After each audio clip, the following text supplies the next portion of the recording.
ನಮಸ್ಕಾರ ವೀಕ್ಷಕರೇ, ಭೀಮಾ ನಡೆ ನ್ಯೂಸ್ಗೆ ಸ್ವಾಗತ. ಇಂದಿನ ಪ್ರಮುಖ ವರದಿಗಳು.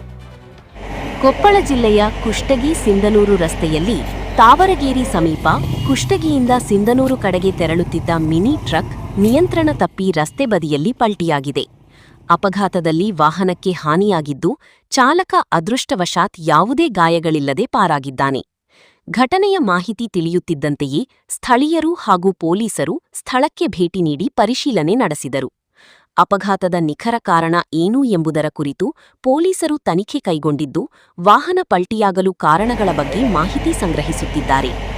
ಈ ಘಟನೆ ಕೆಲಕಾಲ ರಸ್ತೆ ಸಂಚಾರದಲ್ಲಿ ಆತಂಕ ಸೃಷ್ಟಿಸಿದರೂ ಯಾವುದೇ ಸಾವು-ನೋವು ಸಂಭವಿಸದಿರುವುದು ನೆಮ್ಮದಿಯ ಸಂಗತಿಯಾಗಿದೆ.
ಇನ್ನಷ್ಟು ಸುದ್ದಿಗಳಿಗಾಗಿ ತಮ್ಮ ಭೀಮಾ ನಡೆ ಚಾನೆಲ್ನ ಸಬ್ಸ್ಕ್ರೈಬ್ ಮಾಡಿ, ಲೈಕ್ ಮಾಡಿ, ಶೇರ್ ಮಾಡಿ.